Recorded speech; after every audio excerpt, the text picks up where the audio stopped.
শোন, অনেকদিন হয়েছে মনে করো যে দুর্নীতি করি না, কারণ আমরা হইলাম আসলাম ভাইয়ের কর্মী। আমরা যদি দুর্নীতি না করি তাহলে কি হইব বেটা? কেন আমরা একটা বড় আকারের দুর্নীতি করতে হইব। ওস্তাদ আমার কাছে একটা আইডিয়া আছে। তোর আইডিয়া মিললে আর আমার আইডিয়া মিলে একটা মনে করো যে বড় প্ল্যান করিয়া একটা বিরাট বাটফারি করতে হইব, দুর্নীতি করতে হইব, বুঝছ না? ওস্তাদ এই মুহূর্তে আমরা যদি 1 কোটি পেট্রোল রিজার্ভ করতে পারি তাহলে তো আমরা কোটিপতি হয়ে যাবো। আরে বেটা, কথা তো ঠিকই কইছস। আমরা যদি রাতারাতি মনে করো যে কোটিপতি হয়ে যেতে পারি, তাইলে মনে করো যে ইলন মাস্ক এর মতো গুণই না, বিল গেটস ইলন মাস্ক সব যা ওস্তাদ চলেন আমরা পেট্রোল পাম্পে যাই।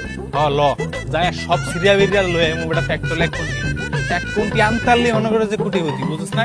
এরপরে মনে করো যে খালি রাস্তা খারে খারে টাস করে গুলি করুম, এমন করে গুলি করুম, বুঝছ না? গুলিটা দিছে ধর, তুই শুরু মানুষটা চালা।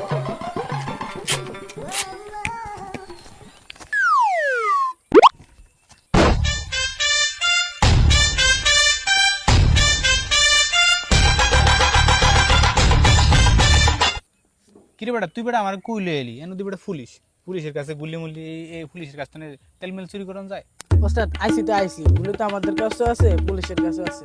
আমি যে 2 রান করে আই। আরে না বেটা, গুলি করান যায়? গুলি করতে গেলে তো ধরাই যাবে।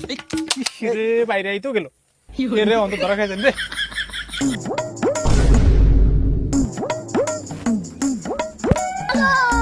रोम रोम भाइयों रुको जरा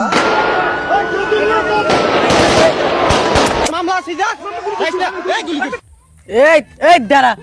স্যার আমরা লোক একটা ডিল করি আমি। স্যার একটু গুলিটা সরান স্যার। স্যার এই তেলের যদি আমরা বেচতে পারি, এই চালান বেচতে পারলে আমরা একটা বুঝি, মনে করেন যে আমরা ইলন মাস্ক হয়ে যাবো, তাইলে মনে করেন যে আমি অর্ধেক টাকা দিয়ে দিলাম, কোনো সমস্যা আছে? আচ্ছা ঠিক আছে, তাহলে চলেন স্যার আমরা এটি নিয়ে বেচে তো নিয়ে যাই। रोम रोम भाइयों रुको जरा